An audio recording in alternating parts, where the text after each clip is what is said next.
This is Wayne Huizenga. At 21 years old, he dropped out of college. At 23, he became a garbage man driving a garbage truck. He had always dreamed of becoming a business owner, so he spent years studying his boss, the founder of one of the biggest local garbage companies. Then, one day, Wayne had a thought. Why start a business when he could buy one that already works? So, for many months, he kept pressing his boss to let him buy a tiny share of business. His consistent bugging worked, and by age 25, he bought his first garbage truck and $500 worth of customers from his boss. And by the time he was 32 years old, Wayne's single truck became a fleet that dwarfed his boss's. He expanded and took his company public at age 35, and by the time he was in his 40s, Waste Management Incorporated was one of the largest waste disposal companies in the US. He also went on to do the exact same thing with two other humongous companies, and when he passed away at age 80, Wayne Huizenga was worth a whopping $2.8 billion. What's the secret here? If you want to become a successful business owner, you need to understand two things. First, instead of starting a business from scratch, buy a business that's already making money. No, you don't need a crazy inheritance to do so, and yes, you can buy any business for $0 down. More on this later. And second, don't go for the hot new tech startup, the latest crypto, or the trendiest e-commerce business. These don't make money, these lose money. Instead, buy a main street business. These are small local businesses typically run by mom and pop that involve minimal intellectual property and provides a needed product or service. Examples are car washes, laundromats, vending machines, storage centers, etc., etc. These are the modest yet profitable businesses that most people overlook. These have steady cash flow, a thriving customer base, and regular profits, everything that your sexy new startup doesn't have. This is one of the key ideas of Main Street Millionaire, written by Codie Sanchez, and this is a literal step-by-step guide to finding, buying, and growing the secret gold mine that everyone else overlooks. If you take a walk down your local main street today, you might start to notice some of your local businesses. Maybe it's the hairdresser where you got your first haircut, the laundromat which folds and hand delivers your laundry, or the bookstore where the owner knows your name. These main street businesses, the ones we pass by every day without a second thought.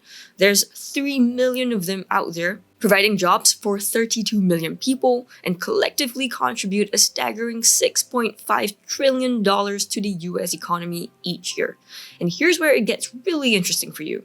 Only about 30% of these businesses transition from one family generation to the next. Kids these days, they don't want dad's unsexy but cash-flowing logistics business. They want to be a YouTuber like Mr. Beast. Honestly, I guess I'm not quite so different. Hidekazu Yokohama spent 30 years building a profitable, thriving logistics business in Japan. Last year, he tried to give it away for free, but his legacy was wanted by no one. Not his kids, not his employees, no one. He was trying to give away a successful business worth millions, and no one wanted it. So what happens? Most of these main street businesses, one day, they'll put up their closed sign for the last time and shut down forever. Now, you might be thinking, sounds like an opportunity, but how do I actually find the right business for me? That's where we get into the first phase, research. Codie goes through a lot in every single chapter, but one key idea I wanted to highlight to find your perfect business is the zone of genius, and that's broken down into 3 key concepts. First, experience and skills. What can you do better than most people you know? Maybe you've always been tinkering with computers, mobile phones, and other types of tech. Maybe you know how to leverage online tools to automate processes and be more efficient. That's a skill combo of logistics and tech. Next, passion. What is something you can do for hours without getting bored? Maybe you love to build apps that help improve people's everyday lives. And last, network.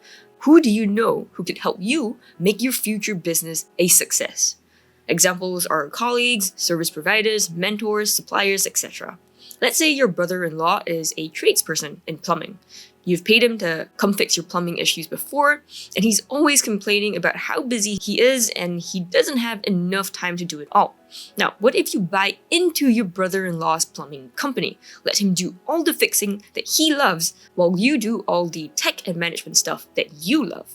That's the gist of it. For every potential deal that you come across, screen it through your zone of genius to see if you have your unique unfair advantage that most people don't.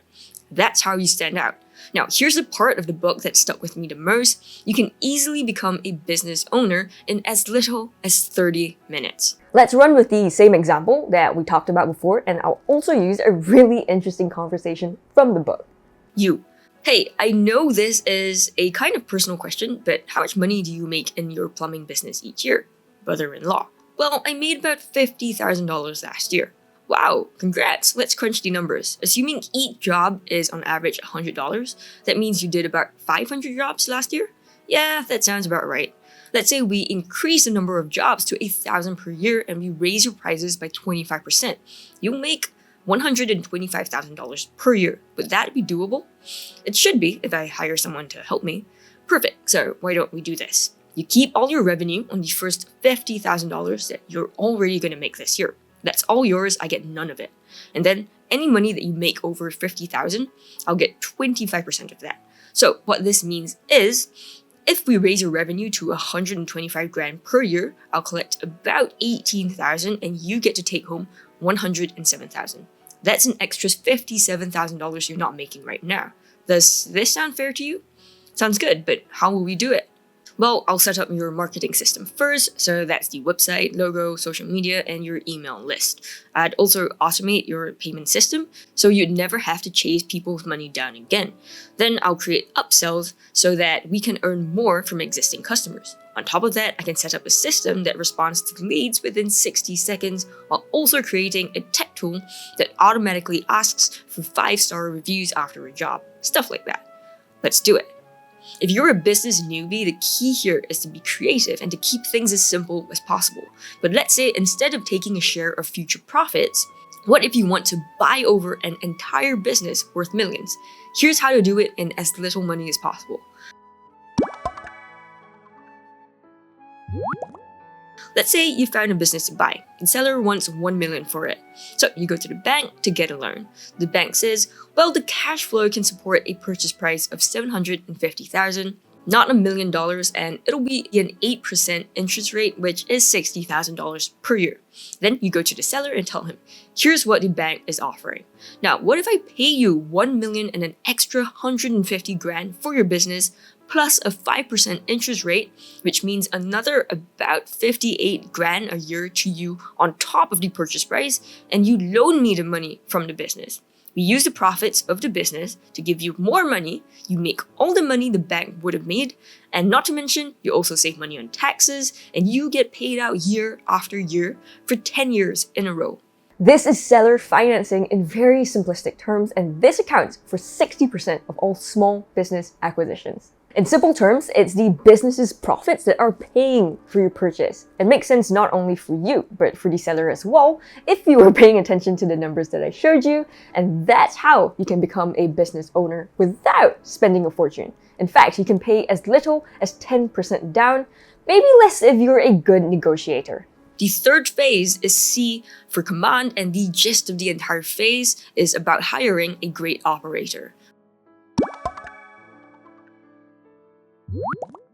Why would you hire an operator? Because you don't want to always be working in your business. You want to have a good life outside of your business.